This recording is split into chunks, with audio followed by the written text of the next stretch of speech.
Hello and welcome back to Perspectives. On today's show, we have our usual roundup of the main stories affecting the Sikh community around the world. And as Canada's Mark Carney stretches the hand of diplomatic friendship towards Narendra Modi, the latest analysis eviscerates his tactic as potentially leading to massive destabilisation of the whole South Asian region. And in the US, the latest report on Hindutva activities in North America makes very concerning reading for US Sikhs and indeed other minorities. We'll give a preview of what it's found. And all this and more coming up on today's show, but joining me as always is our very own correspondent in Canada, James Cousineau. Good morning, James. Good day. And a little bit of a time change for you over there, but over in Canada, we are not changing clocks until November. So it throws the balance off just a bit, but we always make it work. But remember, folks, that means it adjusts the time that you have to get your comments in so that we can feature them on the next episode of Perspectives. Stick around tonight to see whose comments made the grade. Back to you, Angus. Indeed. And James and I together will be bringing you our perspectives on the daily news affecting the Sikh community around the world. And indeed, at the end of the show, do stay tuned as we show up a load of you great and very informative comments as always. So thank you for those and do keep them coming. Right, James, let's get underway. What are you going to start us off with this morning? Well, we'll take a look at some news stories from around the world, and then after we've done that, we'll wrap up the second part of the segment from Friday, just kind of doing an overview and looking at the benefits of a potential Khalistan to the Western nation. So let's get started with our top stories, though, and of course we will be starting with stories that are dominating the ongoing political tensions and the community challenges in the diaspora. Now, in Canada, of course, there's former top security officials are calling out the government of India and Narendra Modi, saying that over the years, when they make allegations against people in Canada for their alleged terrorism and all of these acts, the government of India has never actually submitted any evidence, and that has a big bearing on why Canada doesn't act on their claims. Angus and I, we both know the truth behind a lot of the allegations, and that is just that it is because they've ruffled some feathers in India and pissed off Modi, and therefore get the title of being a terrorist when it's not true. Now, of course, we'll also take a look in the United Kingdom, where the Sikh community in the West Midlands is in shock following a second racially aggravated sexual assault in as many months. We'll also take a look in the United States, where the vital trucking community is facing a wave of intense scrutiny and discrimination following two high-profile fatal accidents. We'll also cover some political accusations in Punjab and a public health ban on medicines. And in addition to that, we'll take a look at some cultural news and communities as they celebrated Bandi Chor Divas and Diwali. So let's get started on the top story, of course. And that is the ex-Canadian security intelligence analysts that are coming out and saying that India's transnational repression continues. And this past week, top former national security advisors have provided a new context on the long-simmering tensions.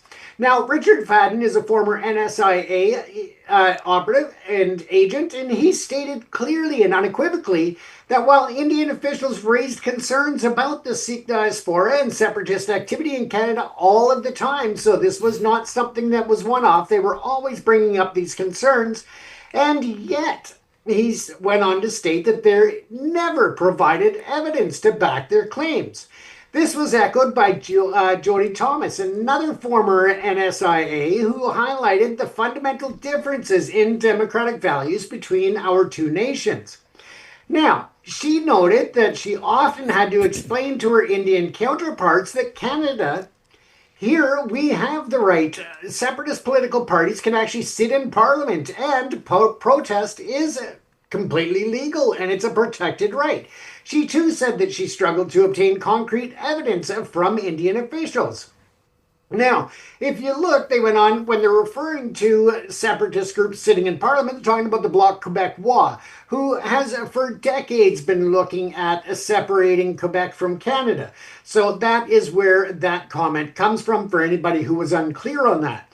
Now, the revelations do come as India's new High Commissioner to Canada, Dinesh Patnaik, publicly called Canada's allegations of Indian involvement in criminal activities on Canadian soil preposterous and absurd. And it's funny because it's the same words that were used by Modi and others in the India government. They are just repeating the exact same words. They can't even come up with anything original. Now, of course, this is saying from their side, they claim that Canada has no credible evidence.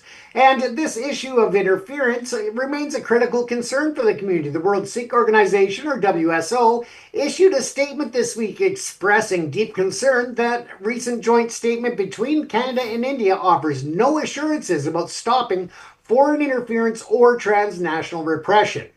Now, the concern is not limited to just Canada, but in the United States, court filings in New York have repeatedly revealed what's being called a big plan by a raw official to target Sikhs on U.S. soil. And it follows a formal letter sent by the Sikh coalition earlier this year to the White House, which described a breathtaking violation of U.S. sovereignty and alleged Indian government involvement in actual and attempted assassinations of Sikh activists in both Canada and the United States. Again, big information coming out of these former security analysts and agents. Now let's move over to the UK, and the Sikh community is on edge after yet another second racially aggravated attack. This comes as we know the attack in September that we spoke of quite a bit there, Angus, and this time it was police in Walsall who have launched an urgent manhunt after a woman in her 20s was raped in what is being treated as a racially aggravated attack on Saturday night, October the 25th. The suspect is described as a white male in his 30s. Now, this horrifying attack comes just 1 month after a brutal, racially motivated rape of a British Sikh woman in nearby Oldenbury, and that was in September, where attackers allegedly told the victim she didn't belong in the country. Now, 2 individuals, a man and a woman, were arrested in connection with the Oldbury case and a separate assault, but they have since been bailed pending further inquiries. The repetition of such a heinous, hate-motivated crime in the same region has deeply shaken the community. Preet Kaur Gill, the Member of Parliament for Birmingham Edgbaston, wrote that she was deeply shocked and saddened to hear of another such attack. Meanwhile, West Midlands Police have stated they are increasing their presence in the area to listen to the community's concerns. However, following the handling of the Oldbury investigation, reports indicate that community confidence in the police is at an all-time low. Now we'll shift speed over to the U.S. And yes, the trucking community yet once again is facing scrutiny and discrimination. In the United States, the State Punjab owned trucking industry, or the big part of it anyway, is a cornerstone of the nation's supply chain and is facing a crisis of public perception and regulatory pressures. More than 100,000 immigrant truckers, many of them Sikhs, are in the hot seat following 2 separate high-profile fatal crashes involving Sikh drivers with controversial immigration status. Now, one driver in California and the other in Florida are facing charges including vehicular manslaughter and driving under the influence. These tragedies have triggered a sweeping federal audit by the Federal Transportation Department, and the audit has already found widespread malpractice to the issuance of commercial driving licenses. Now, in several states, in particularly California, they allege that licenses were improperly granted to non-qualified applicants. The issue has become highly political. The state of Florida is now actually suing the California and Washington state, accusing them of failing to adhere and comply with federal safety and immigration requirements for the commercial driver licenses, or what's known as CDLs. Now, for the wider community, the fallout has been immense and damaging. Sikh truckers, who own an estimated 20% of all trucking firms in the U.S., have reported feeling guilty by association. Advocacy groups do state that drivers are facing increased suspicion at truck stops, more frequent harassment, and a general sense of being unfairly targeted for the actions of a few. Now, let's take a look at that in all fairness. Have they, as truck drivers, been Caucasian? You know, plain and simple, folks, we'll look at it as it is. If they had been Caucasian, there would not be this talk about grouping together certain people based on their religion or their background, their country of origin, regardless as to how they obtained the driver's license. If they were Caucasians and had illegally obtained or fraudulent driver's licenses, this would still not be the big story. This would not be such a polarizing issue. Instead, people are using this to really target the Sikh community. And I would say that even as far as India with the Hindutva, trying to really push this narrative that it's all Sikhs and that they should all be taken off the road. It creates an imbalance. It creates an anger, a frustration, and a fear in a community where it should not be placed. There are two drivers. Based on the number of drivers in the U.S., that is one for, I don't even know, I'd have to look and see if I can find the numbers to know how many drivers there are. But at the end of the day, folks, let's take a look. We are focused on two drivers across a mass country with a population of 300 million people and more. So again, the numbers do not represent an honest reflection of the fear that is being placed in the public eye.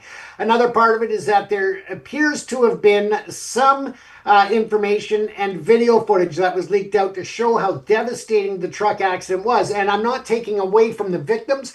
It's a horrible, horrible situation when anybody loses their life like this. And the individual drivers need to be held accountable for that, but not the entire community, not the entire industry. It's just not right. Now, as we shift over, we are going to do a quick roundup of stories from Punjab and the region. Now, political tensions are high in Punjab as senior Congress leader Sukhpal Singh Khera has publicly accused Chief Minister Bhagwant Mann of running Punjab like a modern Mughal. Now, he's alleging that he's using brute force and police oppression to silence all voices of dissent. Khera cited the misuse of laws like the National Security Act against Sikh youth and claimed Punjab is being turned into a police state, something that Angus and I talk about quite often. And it's good to see that other news agencies are finally starting to come up with the same opinions as we are starting to see this being more and more common for the coverage. Now, it also comes as reports from earlier this month detailed the arrest of a former army commando and two other Sikh individuals, which in an op-ed in, Your Asia Review, not even familiar with the newspaper, but at the same time, they framed it as an escalation of state repression. Once again, they are going after, arresting, and arbitrarily detaining people that are involved in any type of dissent. And unfortunately, it is a long-lived story that has been happening for generations. Now, meanwhile, in Punjab, the government has banned 112 substandard medicines. So if you have traveled to Punjab in the recent month or so, and you did pick up any medications while you were there, you may want to double check on that. And just make sure that yours are not a part of what was recalled. And they claim that this is after a report of Central Drug Standard Control Organization saying that they were substandard or not properly handled. 11 of the banned medicines were manufactured in Punjab, and citizens are advised to check the list immediately. So again, if you did, then check out the organization website to find out if any of the medications you obtained on your trip were impacted by that. In neighboring Pakistani Punjab, the government has revised all school timings effective this Monday, October the 27th, so being today. Schools will now open later at 8:45 a.m. to protect students from the hazardous air quality caused by intensifying smog and winter conditions in Lahore and other cities. And again, the air quality, the pollution levels are just a disgrace when you look at the opportunity they have in terms of technology and advancements if they were spending the money on that instead of space programs or military operations and so forth. So again, missed opportunity to really clean up their own environment, let alone the world global movement towards such. Now, finally, in a disturbing case of a baby that is sacrilege, and that was reported from the Samba district of Jammu, where an individual was arrested for setting fire to 5 sacred swarups, which were of the Sri Guru Granth Sahib Ji, and the swarups, of course, are the written documents, and just sacrilege, to destroy these. So again, sad for the Sikh community, but again, good work by law enforcement to catch the individual and hold them accountable. Now, on a more positive note, Sikh communities around the world have been gathering for celebration. This past week, we know marked both Bandi Chor Divas and Diwali. In Canada, Prime Minister Carney issued an official statement for both festivals, recognizing the values of service, faith, and generosity, and celebrating the contributions of the Sikh community to the nation's cultural fabric. In a historical first, Los Angeles City Hall actually illuminated at nighttime to celebrate Diwali, honoring the Indo-American community. So again, some real steps forward to recognizing the importance of Sikhs and others from different backgrounds. However, the community challenges persist. A new report from the World Sikh Organization in Canada has found a sharp rise in the bullying of Sikh students across Ontario. A deeply concerning trend for parents and educators, and concerning that Ontario is the most populated province in the country. So therefore, we really need to watch what trends start there and move out across the nation. Now, in the U.S., the Sikh Coalition has publicly condemned recent remarks by the U.S. Secretary of Defense regarding grooming and uniform standards, an issue that directly impacts the right of Sikhs to serve in the military while maintaining their articles of faith. If you're not familiar with that, by all means, take a look at our reports over the last several weeks. Both Angus and myself have discussed that in length in terms of the discriminatory policies and the way they're going back in time instead of forward. As we do on Friday, our Friday, which would have been Thursday for our viewers, we had a report on the hypothetical, the huge benefit to the Western world when it comes to the formation of a Sikh sovereign state known as Khalistan. I said that I would wrap it up tonight. I just wanted to go over a few of the points that we didn't get to on Thursday due to timing. Now, this report that we ran over was basically focused to strategically exercise and identify the potential benefits for the Western world that could arise from the hypothetical formation of the independent state of Khalistan. The analysis that we presented, of course, in theory, such a state could offer tangible advantages. Geopolitically, it could serve as a strategic buffer between India and Pakistan, as we've discussed in great lengths. It could create a new partner in counterbalancing not only China's regional influence, but the entire region, and reshape the deadlocked Kashmir conflict. Economically and politically, it could emerge as a democratic, pro-market partner energized by a wealthy and skilled global diaspora. Now, diplomatically, its creation would resolve the persistent diaspora dilemma, and that is the cycle of transnational activism and repression that strains Western relations with India. So all of these areas are definitely huge benefits for everybody involved. Now, the potential benefits, of course, are contingent upon a series of highly improbable, if not impossible, preconditions. These include a peaceful and negotiated separation from India, because we know that India will challenge this as far as they can. And we know that they are not afraid to use violence in trying to put their position down. And when it comes to the existence of a unified internal political consensus with a clearly defined territory, that again is something that could be challenging, but I do believe that there is a lot of foundational work being laid right now to be able to make that transition into the sovereign nation and the governance thereof. So again, it's just a matter of trying to work with the hostile neighbors, India and Pakistan, if that happens, and of course trying to find that neutral ground. Now, we can also look at the benefits versus the catastrophic risks that are involved. And when weighing the theoretical benefits of the practical risks, the conclusion is stark. The most probable pathway to the emergence of Khalistan is not through peaceful dialogue, but through catastrophic conflict. Again, we hope that India will not go that way, and that is why I think there's such a massive benefit to the work that the Khalistan movement is doing now to bring on board international partners who can help to keep it peaceful. And that is of such importance to the Sikh community as well as the global community and the regional area within. Now, of course, we know that there is almost a near certainty that at the hands of India, there is a disastrous outcome for some. But again, it's about working with the other nations around the world, including the UN and others, to try and ensure that it's a peaceful transition when that time comes. Now, in terms of looking at this, the report, we didn't recommend that Western powers pursue a policy aimed at fostering the creation of Palestine. Instead, that would be courting a strategic, disaster if they did that. However, as I was going to say, instead we look at the analysis and the hypothetical scenarios and the actionable recommendations, which of course we know that nations all the time are having contingency plans drawn up. They have specialists, whether it's military, economic, and other advisors that are sitting there, and their job is to lay out a foundation for international events should they occur.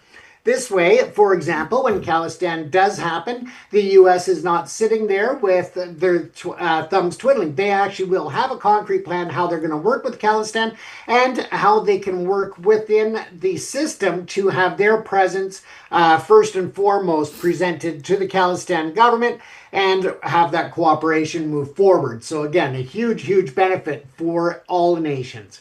Now, of course, we have to make sure that the sovereignty would be upheld and countering transnational repression. And that's where Western governments have to take a firm stand and a public stance against all forms of transnational repression on their soil. And that has to happen now, not later.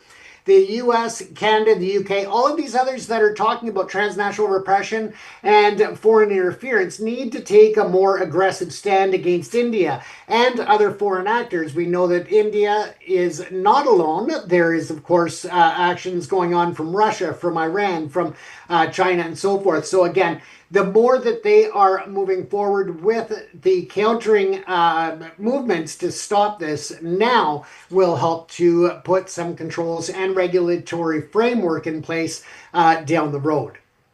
Looking at a clear line between free speech and violent extremism. Of course, again, that is where Canada is working hard to ensure that not only India, in terms of the government and their delegates and others, understand the difference, but it's also about ensuring that the global community knows we are a free and democratic society in Canada. People have the right to protest. People have the right to sit in Parliament, even if they are looking at, creating some type of a separatist movement. These are the huge benefits of being Canadian. It is a big bedrock of our foundation in terms of our sovereignty and our freedoms. And again, it's important that the government continues to remind people of that so they don't think that India is being just shrugged off by Canada. We do take complaints from any nation seriously. But at the same time, if you cannot present evidence and you think that we're going to go against our own Charter of Rights and Freedoms, then that would be mistaken.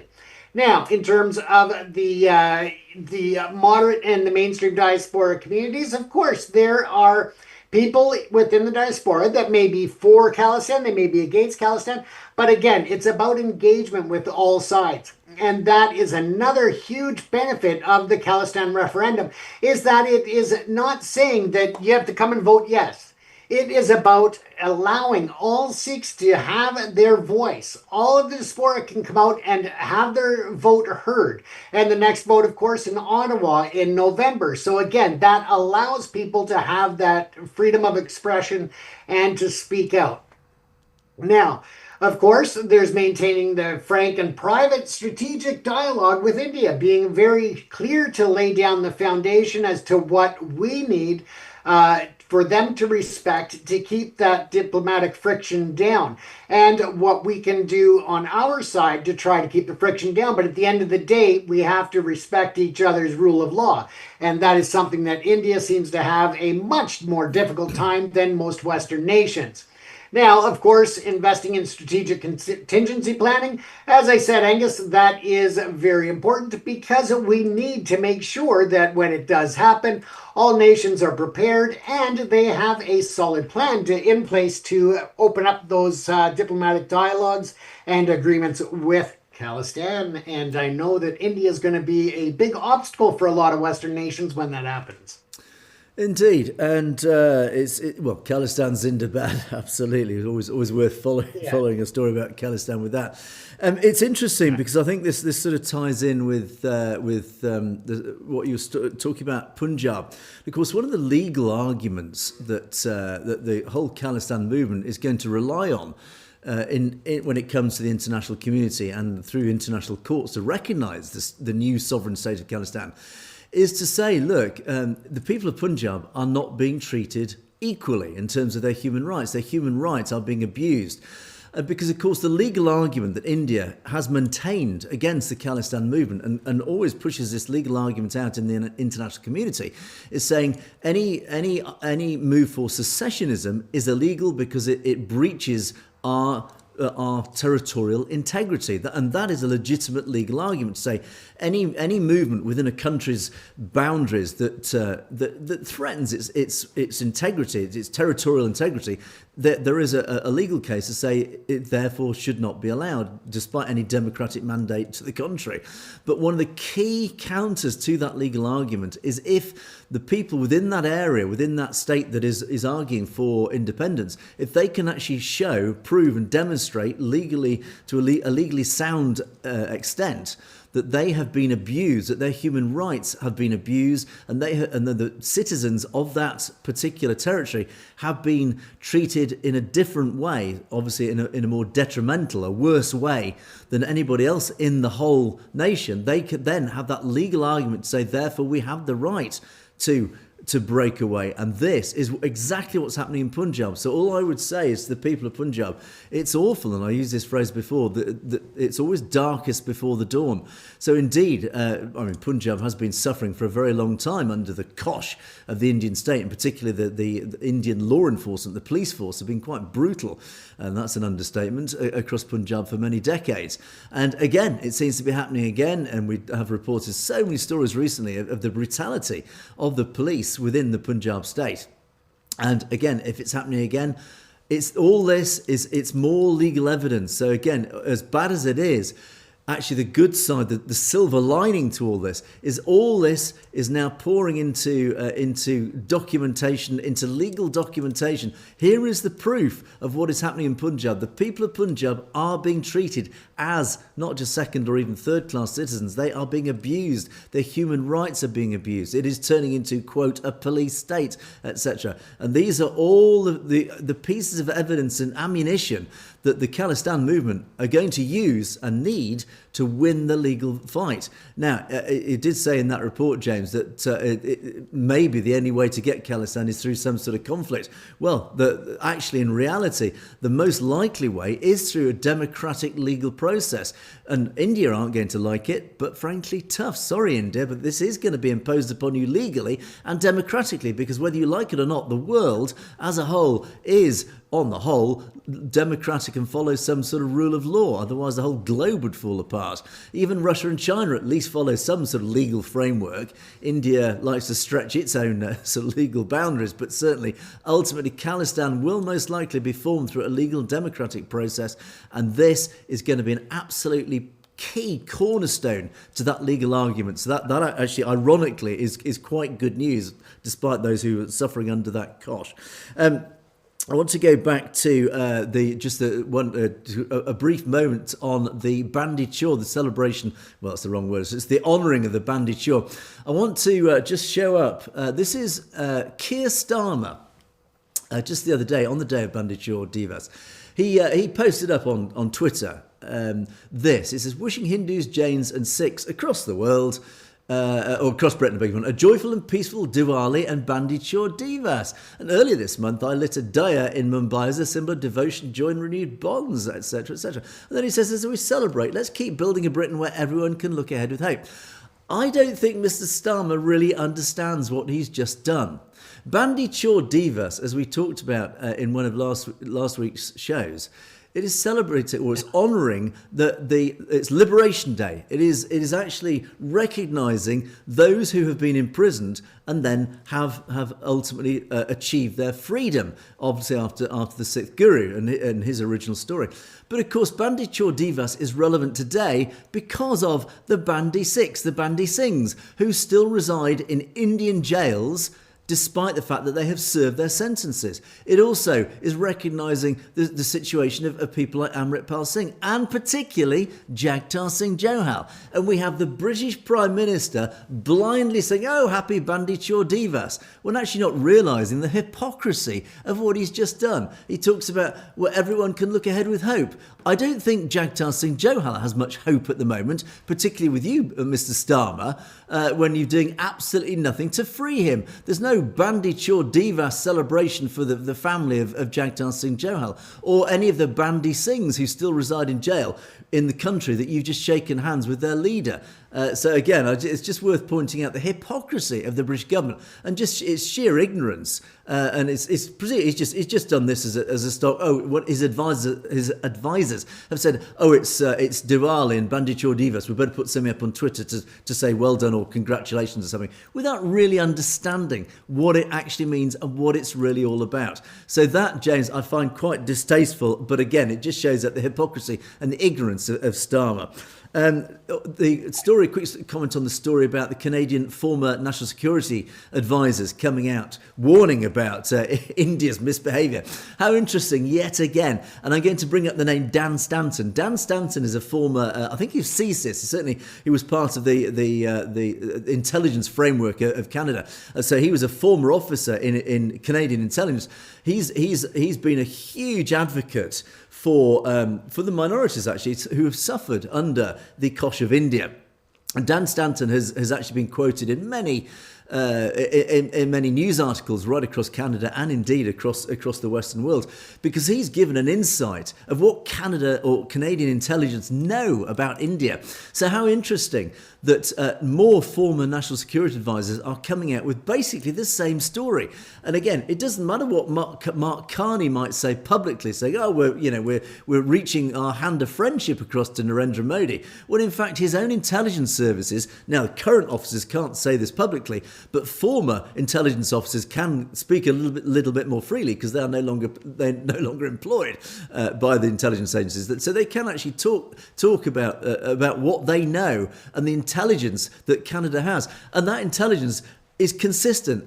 India is a clear and present threat to the rule of law. India is a clear and present threat to freedom, to democracy. It is a dangerous regime that is attacking the Sikh community on North American soil. They know this. They've got the evidence because they're dealing with it. And certainly when they were serving in CSIS, etc., they were seeing this evidence on a daily basis. And they know this nonsense, this absurd, the Indian defences. It's all absurd and reprehensible, whatever the words were that Patnaik and his colleagues have consistently said. Well, again, it's a case of India following the Nazi ideology, which was basically, if you tell a lie often and loud enough, people start to believe it as a truth. So the more often that India starts saying, oh, Khalistan is a terrorist and we didn't murder them, the more often they repeat that lie, the more they believe that people see it as the truth. Unfortunately for them is that actually more and more people are realising the actual truth and that India is a problem. India is acting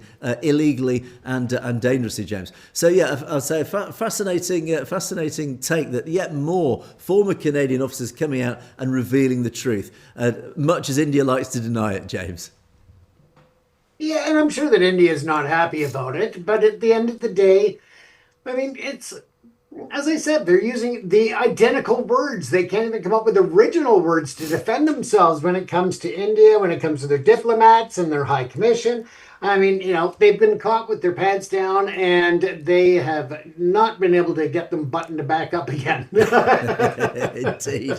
Which actually rather conveniently sort of moves us on to my first story, which actually it's related to this. And it's an article that's just been released in the Hill Times. This is it's actually a Canadian publication, but it is a political and government sort of news source. They write all sorts of interesting articles relevant to sort of Canadian politics and sort of the global picture. And this article has been written by Prabjot Singh. He's actually one of the legal counsels for the Sikh Federation, particularly its iteration in Canada. And he's written this article, and now obviously it comes from his own perspective, but it does highlight a lot of the issues that we talk about on a regular basis. And I want to go through this article because it does bring out a lot of what we already know, but the fact that it's being publicly disseminated through quite a high-profile news outlet, a high-profile political commentariat, it does actually carry a lot of weight. Because, of course, this will be read by a lot of Canadian politicians on all sides. And not just Canadian politicians, but indeed across sort of the Western world, and Western commentators likewise will read this. And it is going to feed in to this more truthful narrative to try and counteract the narrative that the Godi media are very powerfully pushing out, of course, backed up by the Hindutva forces as well. But it's very useful to see articles like this because, again, they do stack up. And again, more respected publications like this do actually then start to help counterbalance the fake narrative coming out of India. So, Prabjot has written at great length. It's quite a lengthy article, but I'll just cherry pick some of the key points. But he does highlight the fact that that Canadian's Foreign Affairs Minister, Anita Anand, did recently meet her counterpart, Jaishankar, as part of his sort of world tour. And it did come to the UK as well. And it was part of this launching what was called this new roadmap for Canada-India relations. And then it was followed by a joint statement where it talked about the relationship being based on a mutual respect for shared democratic values. I mean, how wonderful. It all sounds all sort of jolly democratic and jolly friendly and amicable, etc. But, as Prabjot warns, it says it's based on flawed logic with the potential to yield disastrous results. This flawed logic is all about, and again, I refer to the interview that we analysed last week with Pat Naik, the new Indian High Commissioner in Canada, where he again talked about how we are aligned with the same values. We share the same democratic values. Great in theory, in practice, it doesn't really stand up to scrutiny. And this is the flawed logic that Prabjot's talking about in this article. Public rhetoric justifying Canada's rapprochement with India revolves around India's perceived role as a growing economic power packaged beneath a veneer, that's a layer of shared democratic values. Well, of course, that is the problem. India is actually being trailed by a dark cloud of violence. In other words, you peel back the layers of what's going on in India, and there is quite a dark, murky undercurrent of violence that basically props up the Indian government. And then, of course, the article goes on to detail all sort of the stories that we know about this global assassination program of Sikh dissidents. And he refers to the US Department of Justice. We talk about the murder of Hardeep Singh Nijjar, of course, the attempted assassination of Gurpatwant Singh Pannoon. It also refers to the assassination of Paramjit Singh Panjwar in Lahore in Pakistan. And, of course, our own here in the UK, our own Khalistan campaigner who was probably murdered by India, Avtar Singh Kandar, just a couple of days before Hardeep Singh Nijjar. So, as he says, it is basically part of a coordinated wave of violence supervised by, yes, we all know, Amit Shah, the Home Affairs Minister in India. And he also refers to special rapporteurs who put this report together for the United Nations Human Rights Commission, which did specifically express grave concerns at continuing systematic attacks by the Indian authorities on... Excuse me, I'm going to sneeze. I'm fighting a terrible cold here, so I'm battling on, so do forgive me if I have to take a periodic moment to sneeze. Anyway, back to the report. So yeah, this report by the reporters did specifically highlight systematic attacks by the Indian authorities on Sikh activists in an attempt to silence Sikh political activism. I'm fighting back another sneeze, my apologies. So India seems to be leveraging its geostrategic importance to carry out extrajudicial killings against political opponents on foreign soil.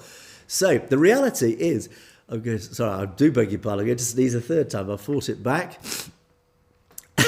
Apologies.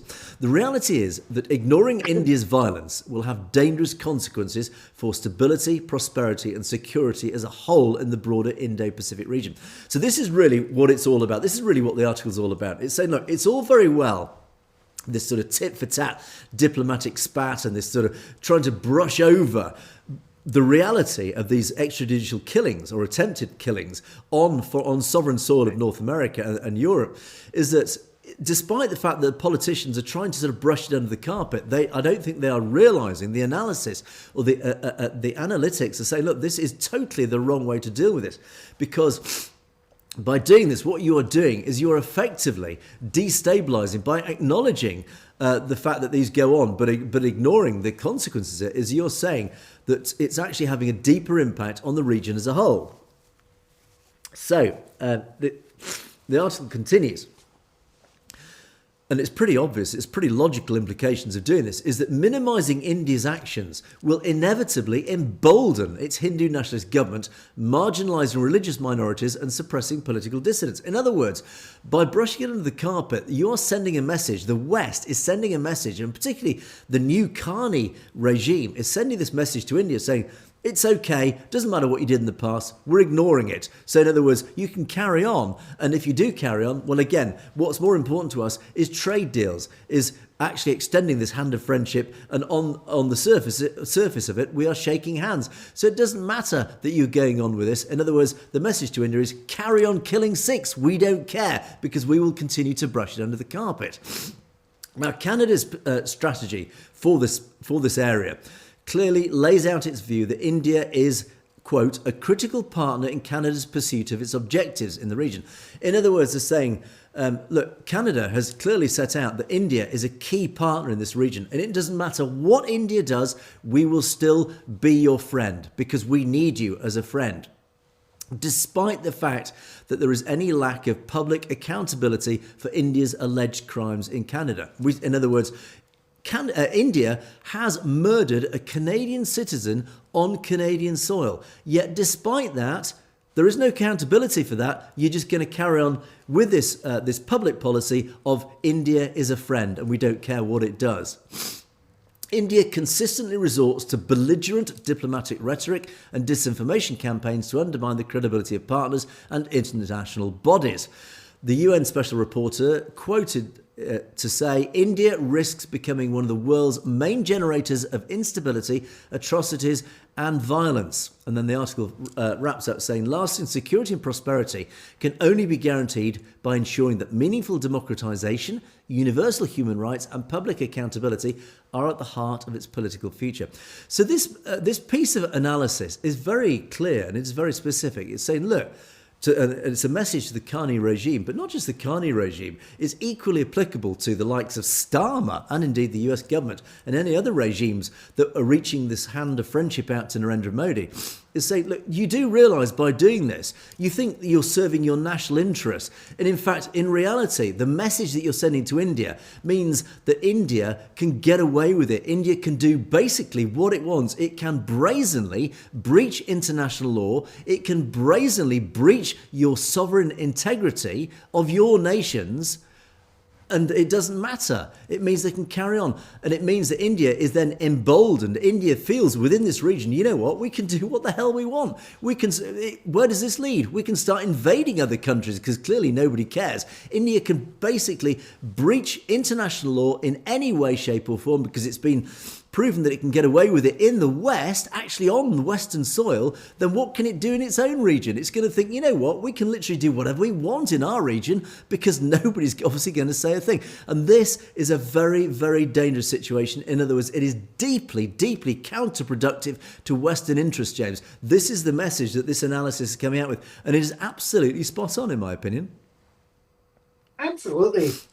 And not only the Western world, but it offers a huge instability and influence and precedence for the global community as well. We've seen where, whether it's Syria, whether it's, any of these countries that have instability, but there is a certain level of accountability when it comes to international law and international diplomacy, as well as other aid influences, such as, the influence of aid programs helps to keep some stability because they know it's coming. If you hold back on that, then of course they are being punished for their actions and they understand the correlation. But with India, it's a totally different kettle of fish. And the fact that they could set that precedent where they're not going to be held accountable for atrocities, not only, as you said, on Western soil, but on their own soil, that is, just an ongoing problem that the world needs to really take a handle of. And it's not just us saying it, Angus. It's been ongoing for for Amnesty International and Human Rights Watch and all of these NGOs and third parties that say, no, it's got to be handled. And the international community just doesn't seem to have the fortitude to go after Modi and the government to say enough is enough. Indeed, and it's all about the trade deals, etc. But it's also about China and this need to keep India alongside. But as people are warning, so many commenters are warning from the sidelines that you do realise it's just not working. India has proved itself over and over again. It is not a reliable ally. It's it is not somebody. It doesn't matter what we're throwing at India. India has its own specific policy, which has been very clear, and it's never deviated. Is that India will pick and choose sides as serves its own interest, not the Western interest, not even actually ironically China or Russia, but its own interest. In other words, even Russia can't rely on India. We certainly can't rely on India. India is its own country. You can't blame it if that's the choice it wants to take. But the West needs to wake up to this basic, simple, undeviating fact. India is not a reliable ally. It doesn't matter what trade deals we have with India. It doesn't matter what we're throwing at India, financially, economically, commercially, politically, whatever. It doesn't matter. India is not reliable. It's not going to change. Unfortunately, there is only one solution to this, and that, sadly, for India, is the balkanization, is to try and break it up into parts that will become reliable allies. And, of course, one of those nations will, of course, be the nation of Khalistan. But, of course, one of the tools that India has been using to fight its good fight across the world is Hindutva. And there's been this really fascinating report that's just been released yesterday by this group called Rutgers Law School. They are an organisation based in the United States. It is the Centre for Security, Race and Rights. And they actually, well, it says here from their website, they engage in research, education and advocacy on law and policy that adversely impact the civil and human rights of America's diverse communities. Of course, amongst that is the Sikh community. So their reports are quite widely read, and they're quite influential because, of course, again, politicians and policymakers read these reports to try and help formulate their own opinions to then dictate political policy going forward. And they have just released their report yesterday.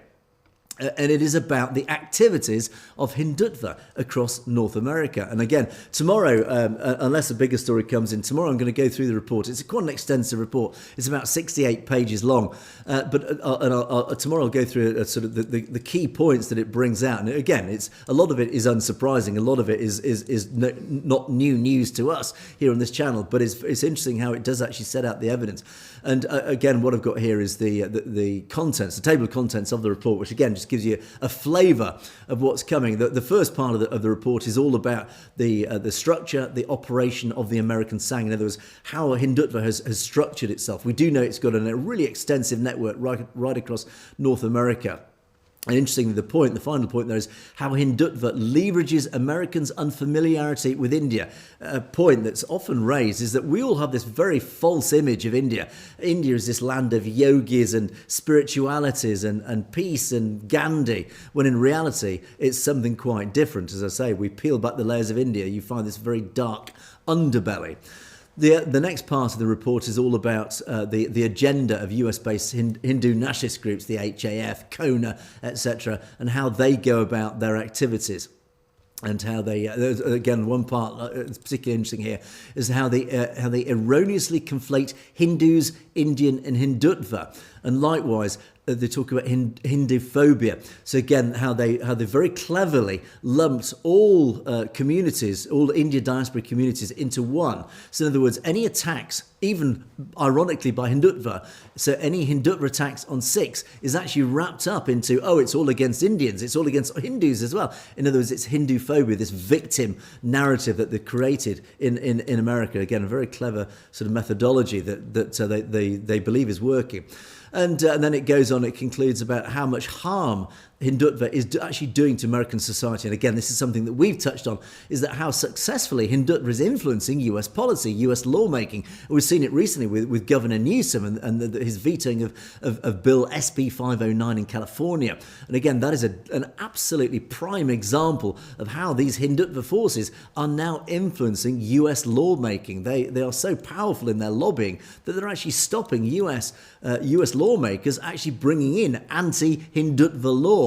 So again, you start to see how successful their campaigning and lobbying has become. So again, we'll go through that report in detail tomorrow, James. But this just gives a flavour of just how dangerous these people are.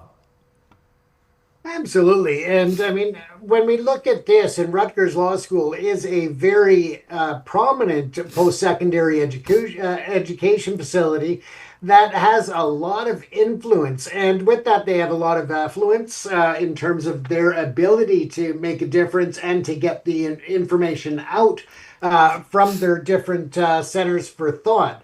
And when you look at the other aspect is that they have a very powerful alumnus, and their alumni are very scattered throughout the U.S. in very prominent positions in the legal field. And believe me, they have some influence there. So it also, they also have a wide network around the globe as well. So when they put out reports like this, it does get a lot of attention, Angus. Yes, and it's important, as I said, as per the last article, is that all these articles and reports, they help counterbalance and counteract the fake narrative coming out of India. Because again, these are very widely respected journals and organisations that are producing these reports, and many of the sort of the Hindutva online mob try to say, who cares? Nobody listens to these people. I think we even had a comment the other day saying people laugh at these Hindus for human rights organisations, etc. Well, actually, you're wrong. They don't. People read these, and the more of these articles that come out from increasingly respected organisations and groups, is that, again, it's building up this narrative that is actually now countering the nonsense that's coming out of India. And more people, more and more lawmakers, policymakers, politicians in the West are taking note of this. So again, this is why the fight for Khalistan is winning, because more information, more truth is coming out. So talking of which, James, let's now move on to our comments section. And Amrik Singh starts us off. Thank you, Amrik, for this. I was actually, you're saying I'm wrong. This is something I do say regularly. This is actually based on many podcasts I've had about the Indian Indian Constitution. Saying that, because I said, of course, that the Sikh community, the Sikh leaders at the time refused to sign the constitution for several reasons, not least is because Sikhs under the new constitution were wrapped in under Hindus. Sikhs were basically seen as Hindus, which of course is outrageous. And again, it's an argument that Hindutva have been trying to push for ever since 1947, that Sikhs are essentially Hindus, which of course is absolute nonsense. But anyway, thank you, Amrit, for pointing out, as according to you, you're saying at least 10 Sikhs signed the Indian Constitution, including the Princess Amrit Kaur. And you say you can provide that information. Yes, please do. Let me post that. There you go. Send me an email at message@satlodgetv.com on any information that you've got on this. I haven't actually sadly had time to get myself research deeply into this. But yeah, let me know any information that you might have about this. But Observer the Witness does come back to say, yes, they are children of Chief of East India Company, right? Now, this actually, the time of 1947 and then 48, 49, 50, when the Constitution was then drafted and then finally signed, is the British still had their claws in India, despite the fact that they'd withdrawn. Of course, the British establishment still had deep ties with the Indian establishment, the Brahmanical ruling, that upper caste rulers of India. Of course, they had relationships. They had deep relationships that went back a very long time, basically since the British first took over the subcontinent. So there were deep ties that probably continue to this very day. So it is very likely that anybody who did sign that constitution, particularly if they were Sikhs, maybe had relationships with the East India Company. The East India Company were this organisation, this front basically for the British establishment. They were a commercial enterprise, but ultimately it was the British establishment and their commercial, again, it's all about British establishment corruption, but it's how they raped and exploited the British Empire and brought the wealth back to Britain. But of course that wealth did stay primarily with the ruling elite, as it always ever has done. But ultimately, so what Observe the Witness is saying is, yeah, if there were people who signed it, they were likely people who were puppets, let's say, of the former British Empire, and likewise puppets of the Brahmins anyway, James. Absolutely. And Canada saw something similar with the Hudson's Bay Corporation, the Hudson's Bay Company, going back generations, which actually is now defunct. But regardless, it is just a cover for certain parts of government that wanted to have certain controls and certain commercial cover for what they were doing. And you can go back and look at the history of, smallpox and blankets and that were traded with the First Nations of Canada. And you can see the same thing where there may be, some influence there. And sure, they might have been British or Canadian citizens, but that believed that they were fighting for their rights, when meanwhile they were actually going for a completely different agenda. And that's exactly what we have to question about the East India Company. Absolutely, yes. So the corruption has always existed, and sadly, corruption goes all the way to the very top. Even with the British Empire, it was just hidden better. In fact, it still exists today right across Western democracies. It's just better hidden, and sadly, it's usually the ruling elites who benefit most of all from that. So anyway, that's a different rabbit hole we don't have time to go down. Observe the Witness also then comes out with an interesting comment. This is an interesting one. According to Observe the Witness, you believe Gora forces, in other words, white people, were actually behind the killing of Hardeep Singh Nijjar when he denied to be their puppet. Well, okay, I'm always open to a good conspiracy theory, and always like to have a discussion about it. And this is a theory, James, that Observe the Witness believes actually the West were behind the killing of Hardeep Singh Nijjar. I mean, I'm trying to work out what possibly the West could benefit from Hardeep Singh Nijjar's death, but ultimately he says it's because they refused to be their puppet. I'm not sure I'm with this one, James. No, I'd have to call that one out as well. And the simple fact that I don't know where you're coming from in terms of geographically. I would love to know if you are Canadian or if you are in India or elsewhere. By all means, let me know, because being a part of the local community and knowing his influence and what he had built here, I just don't see that as reality. Indeed, yeah, and I'm trying to think what possibly could be in it for the West. When you say he denied to be their puppet, well, even if he was their puppet, to do what exactly? In other words, I think it's maybe a conspiracy theory too far on this one. But thank you. We do love a good conspiracy theory. It's always worth investigating. Escort. This is the interview of Pat Naik, the Indian High Commissioner, on CBC, and you're saying basically, he lied. As I said when we analysed his interview, it was almost the point of hilarity. The statements that he was coming out with, it was complete nonsense. Of course, it was, and he was parroting this Indian line of refusing. There is no evidence that Hardeep Singh Nijjar was murdered by India. Beg your pardon. And likewise, you say actually that the journalist, the lady who was interviewing him, was too nice. Basically, she wasn't really giving him a hard time. And indeed, actually, I didn't say it when I analysed it, but actually, the journalist really there's so much evidence out there in the public domain to actually have a go at Pat Naik and say, no, look, clearly what you're saying is rubbish. And as a good journalist, she should really have tore him apart. I would say in her defence, though, James, that is likely because she covers every story in the news, so she doesn't have a deep knowledge of every single story, and to basically rip Pat Naik apart and pull apart his narrative, you would need to have a much deeper knowledge of actually what's going on behind the scenes. It's quite likely that she didn't know this, James. That's probably why she didn't.